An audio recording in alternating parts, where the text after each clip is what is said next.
조 바이든 대통령 후보가 메이저 언론들의 당선 확정 보도로 사실상 이 당선인 행보에 들어갔지만은 민주당 당내 상황이 마냥 축제 분위기만은 아니다라는 그러한 소식입니다.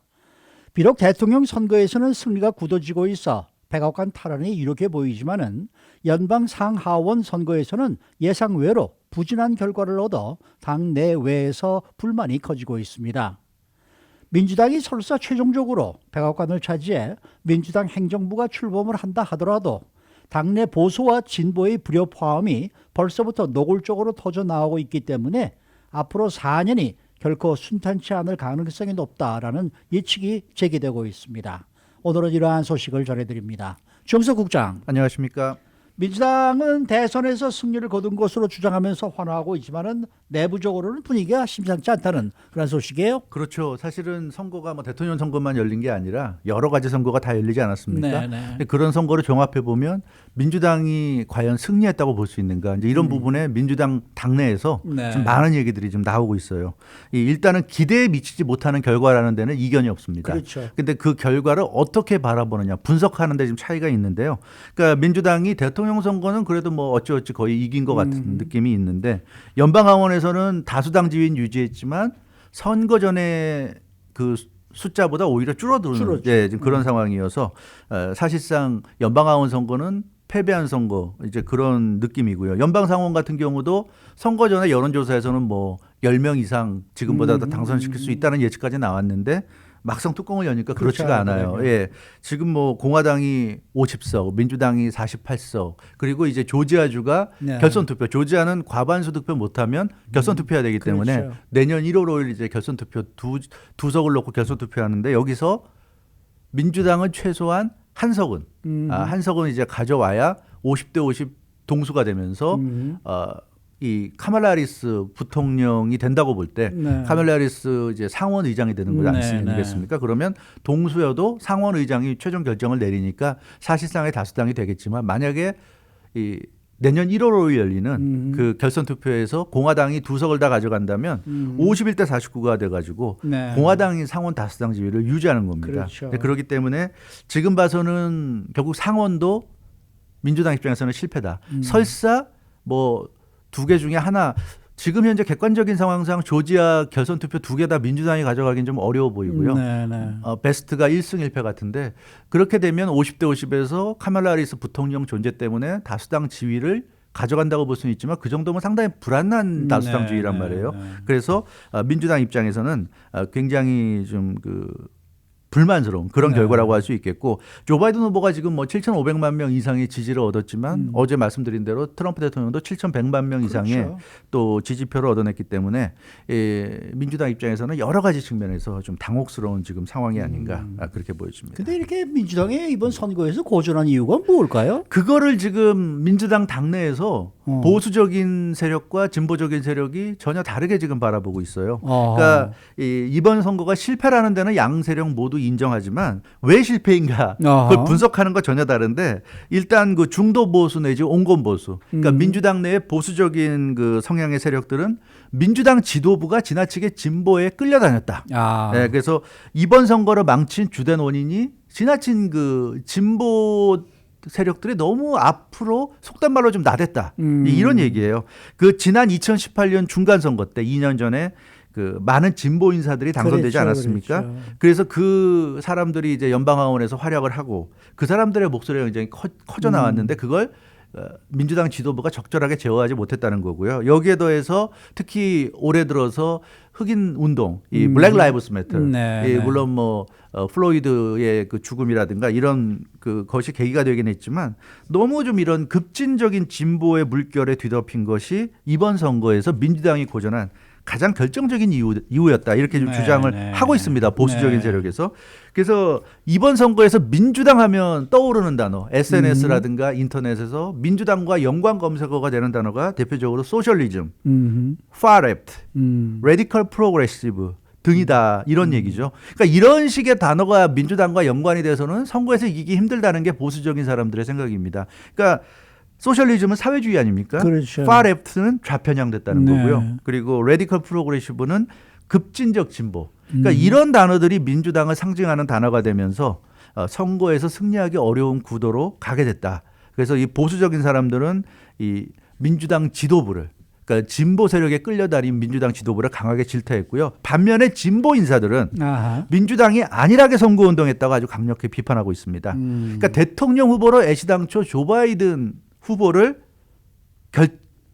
후보가 되게끔 만든 것 자체가 잘못이었다. 너무 좀 아니했다. 온건 보가 좀 너무 중도파였다. 네, 그렇습니다. 그렇죠? 그러니까 무색무취한 인물이었다는 얘기고요. 버니 샌더스 상원의원이나 엘리자베스 워런 상원의원 같은 시대가 원하는 변화를 추구할 수 있는 진보적 성향의 인물을 두고 하필이면 조 바이든이었냐.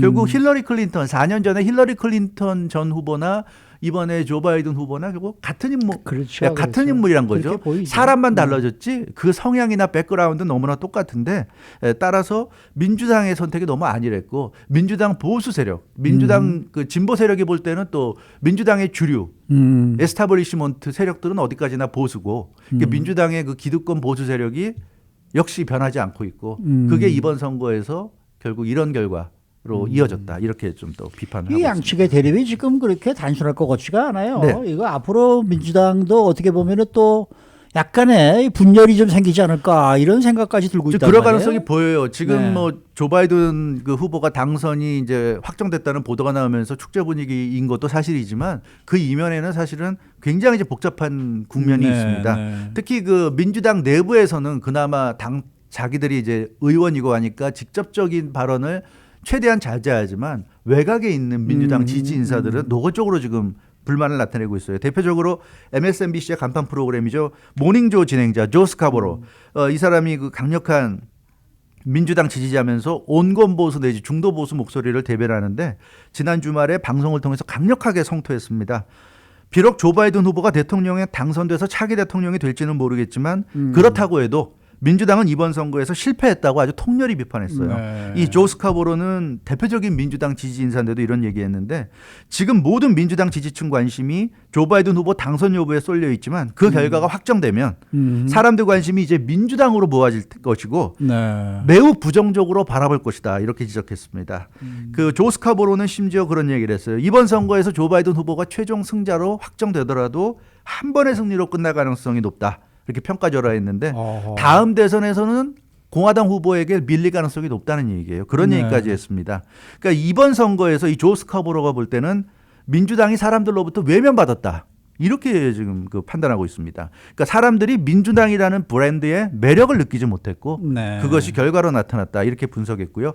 그러니까 대부분의 미국인들에게 민주당 브랜드가 지금의 민주당 브랜드가 더 이상 먹히지 않는다는 것이 확인된 선거였다 이렇게 얘기하고 있습니다. 앞서 전해드린 대로 선거 전에 대부분의 여론조사에서 연방상원에서 민주당이 지금보다 10석, 11석까지 더 가져갈 수 있다는 예측이 지배적이었는데 실제로는 공화당에 일방적으로 밀린 선거였다. 연방상원에서. 전혀 달라지지 않았다. 의석수가. 그리고 연방하원에서도 이렇게 근소한 차이로 다수당 지위를 유지할 것이라고는 누구도 예측 못했기 때문에 민주당의 철저한 실패라고 규정했고요. 그리고 주의회 선거가 있는데 주의회 말씀드린 대로 50개 주 중에서 26개 주에서 공화당이 주의회에서 그 우위를 차지하고 있고 그렇다고 말씀드렸는데 이 주의회에서 그 선거구 획정 작업을 하는데 그런 그 주의회를 우세로 가져갈 수 있는 그런 결과가 나오지 않았다는 얘기예요. 그래서 지금 선거를 판세를 보면 결국 그 공화당이 우세한 주를 하나도 뺏어오지 못했다는 겁니다. 민주당이. 근데 이렇게 되면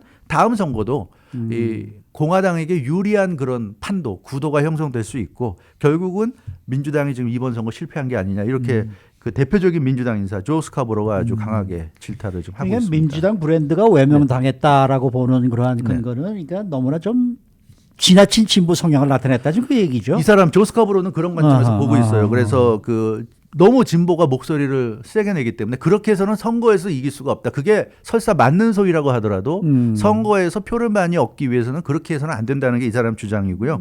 그 실제로 그 지난 5일, 그러니까 지난주 목요일 날 에비게일 스펜버거 민주당 그 하원의원, 버지니아주의 연방하원의원인데 이분이 그 민주당 자체 컨퍼런스 콜이 지난주 목요일 열렸는데 거기서 민주당을 질타한 그 일을 소개했는데 에비게일 스펜버거 연방하원의원이 민주당이 정신 차려야 한다면서 지도부와 진보 인사들을 향해서 날선 비판들을 쏟아냈다고 그럽니다. 계속 SNS나 인터넷에 민주당 연관 단어가 소셜리즘 같은 게 나오고 무슨 디펀드 폴리스 그 경찰 예산 삭감해서 경찰을 없애자는 이런 식의 주장이 민주당의 대표적인 주장처럼 나오는 식이 돼서는 그러면 2022년 선거에서는 연방하원에서 민주당이 이제 소수당이 될 것이다. 이렇게 아주 민주당 연방하원의원이 아주 질타했다고 그래요. 그래서 이제 민주당 정신 차려라 이렇게 아주 얘기했다고 그러고 조 스카브로는 이 에비게일 스펜버거 연방하원의원 발언에 전적으로 공감한다. 이렇게 얘기하고 있습니다. 그러면서 이번 11월 선거에서 플로리다 미드웨스트에서 나타난 결과들이 지금의 미국 유권자들 실태를 가장 잘 반영한 것이다 하는 전문가들의 설명까지 전했는데요. 그러니까 지금 플로리다에선 예상외로 트럼프 대통령이 조 바이든 후보를 손쉽게 이겼고 거기에는 그 라티노 유권자들이 상당수가 지금 트럼프 대통령을 지지한 것으로 나타났고 미드웨스트에서도 최종적으로는 뭐 미시간이나 위스콘신이나 조 바이든 후보가 이긴 것으로 나타나고 있지만 어찌됐건 생각보다는 트럼프 대통령이 선전을 했단 말이에요. 그래서 이런 식의 상황이 전국적으로 펼쳐질 수 있다. 이렇게 지금 얘기를 하고 있습니다. 그래서 에비게일 스펜버거 연방하원의원은 민주당 지도부가 알렉산드리아 오카시오 코르테즈 하원의원이나 뭐 일한 오마르 하원의원 이런 사람들에게 끌려다녀서는 민주당의 미래가 없다고 아주 질타했다고 그러는데 지금 이제 민주당의 보수적인 인사들이 이제 목소리를 내고 있는 것 같아요. 이번 선거 결과를 보고 이제 위기의식을 느끼는 것 같습니다. 근데 또 전혀 다른 관점에서 민주당을 비판하는 또 그러한 얘기도 있을 거 아니겠습니까? 있어요. 지금 예일대 로스쿨을 나온 32살의 진보 지식인 네이선 제이 로빈슨이라는 인물이 있습니다. 이 사람이 그 선거가 끝나고 이번에 영국 일간지 더 가디언에 사설을 썼는데요. 이 사람이 대표적인 진보 지식인인데 이 사람은 그런 얘기를 하고 있어요. 민주당이 이번에 11월 선거에서 모든 부분에서 대통령 연방상원, 연방하원 모든 부분에서 압승을 거둘 것이라는 예상이 지배적이었고 미국의 블루웨이브의 물결이 일 것이라는 그런 예측이 나왔는데 선거 끝나고 지금까지 보면 어디에도 블루웨이브는 없다. 그런 현상은 없다. 이렇게 얘기하고 있습니다. 조 바이든 후보도 간신히 승리하는 결과를 얻는데 그칠 것 같다. 이렇게 얘기하고 있습니다. 그래서 이 네이선 제이 로빈슨도 이번은 민주당이 실패한 선거라고 규정했고요. 가장 큰 이유 중에 하나가 민주당이 히스패닉 유권자들 마음을 얻지 못했다. 그러니까 민주당이 그 이번에 굉장히 그 흑인들의 마음을 얻기 위해 노력했잖아요. 그래서 부통령도 흑인 여성을 그 지금 그 카말라 하리스를 내세웠고 카말라 하리스도 계속 그 이번에 빅토리 스피치에서도 보면 흑인이라는 거 여성이라는 걸 강조하고 그러는데 어디에서도 히스패닉 라티노를 얘기를 하지 않습니다. 그 조 바이든 후보도 마찬가지고 그래서 너무 이런 그 모습들이 히스패닉 유권자들이 볼 때는 좀 아니라는 그런 판단을 하게 만들었고 그리고 이 힐러리 후보를 4년 전에 내세워서 민주당이 처절하게 실패했는데 똑같은 지금 실패를 하고 있다. 당선은 될지 몰라도 대통령에 조 바이든 후보도 기본적으로 힐러리 후보와 같은 백그라운드를 가진 그러니까 좀 기득권적인 인물인데 이런 사람을 내세웠기 때문에 민주당이 그 기대했던 그런 확장을 하는데 대승을 거두는데 성공할 수 없었다. 이제 이런 해석을 하고 있고요. 반면에 트럼프 대통령이 7천만 표 이상을 얻어서 낙선을 하더라도 대단한 그 이 위력을 과시했는데 우리가 트럼피즘이라고 하지 않습니까? 이 트럼피즘이 여전히 건재하다는 것을 보여줬다. 그래서 미국인들이 아메리카 퍼스트로 상징되는 이 트럼피즘에 지지를 보냈다는 거고요. 그래서 민주당이 상당히 지금 위기의식을 느껴야 된다고 좀 질타하고 있습니다. 팬데믹이 장기화됐고 이로 인해서 경기 침체가 됐고 누가 봐도 이번 선거는 야당인 민주당이 대단히 유리한 선거였는데도 불구하고 고전을 면치 못했고 실질적으로 패배한 선거가 됐는데 그것은 조 바이든 후보 같은 좀 무매력의 약한 후보가 나왔기 때문이라고 얘기하고요. 힐러리 전 후보나 조 바이든 후보나 같은 인물이다. 민주당 주류의 대기업 금융자본 등과 커넥션을 보여주는 상징적 인물이 바로 조 바이든 후보다 이렇게 질타하고 있습니다. 그러니까 민주당이 사람들에게 가슴이 뛸 수 있는 정말 지지하고 싶은 그런 인물을 내세워야 이 사람들이 많은 표를 줄 텐데 지금 그런 인물이 안 나온다는 얘기예요. 그래서 진보적이고 개혁적인 모습을 보여야 공화당과 차별화되면서 많은 사람들이 민주당을 지지해 줄 텐데 지금은 민주당은 거대 기득권 세력들을 대변하는 정당의 모습처럼 보인다 이렇게 지적해서 결론은 같은데 왜 이런 결론이 나온지를 바라보는 시각은 전혀 다른 이 두 가지의 지금 시각이 민주당 내에서 대립하고 있는 것으로 보여집니다. 네. 네, 뭐 이 바이든 대통령이 이제 당선이 확정이 된 후에 네. 4년도 그렇게 평탄하지만은 않은 것 같네요. 않죠. 벌써부터 이렇게 터져나가고 있고요. 지금 진보 세력은 지금 벼르고 있는 게 사실은 조 바이든 후보에 대해서 마땅치 않아 했어요. 버니 네. 샌더스를 원했지만 또는 엘리자베스 워런을 원했지만 그러니까 일단은 선거에서 이기는 게 중요하다고 생각해서 자제했는데 일단 당선이 거의 지금 기정사실화되고 있으니까 이제는 목소리를 높여야 되겠다. 조 바이든이 만약에 우리가 기대하는 대로 안 하면 가만히 있지 않겠다는 게 민주당 진보 인사들의 생각이고 보수 인사들, 민주당 보수 인사들은 진보가 계속 이런 식으로 이제 속된 말로 설치게 되면 이제 민주당 망한다. 이제 이런 생각이어서 지금 민주당 내에서 이 보수와 진보의 다툼이 격렬해질 것 같습니다. 근데 조 바이든 대통령이 이제 대통령이 된다 그런다면 과연 진보적인 정책을 펼 것인가 아니면 보수적인 정책을 펼 것인가 이거 굉장히 어려운 문제예요. 선거 캠페인 할 때도 그래서 그런 애매한 그 둘 중에 하나 선택해야 되는 답을 해야 되는 질문이 나왔을 때 대답을 회피했거든요. 근데 대통령이 되고 나면 더 이상 회피할 수 없잖아요. 정책이라는 거는 집행을 해야 되기 때문에 그래서 이게 생각보다는 이게 굉장히 어려운 문제가 될 수 있다. 민주당이 분열로 갈 가능성이 대단히 지금 높은 상황이 아닌가 그런 느낌이 듭니다. 네. 수고 많으셨습니다. 주영식 국장이었습니다.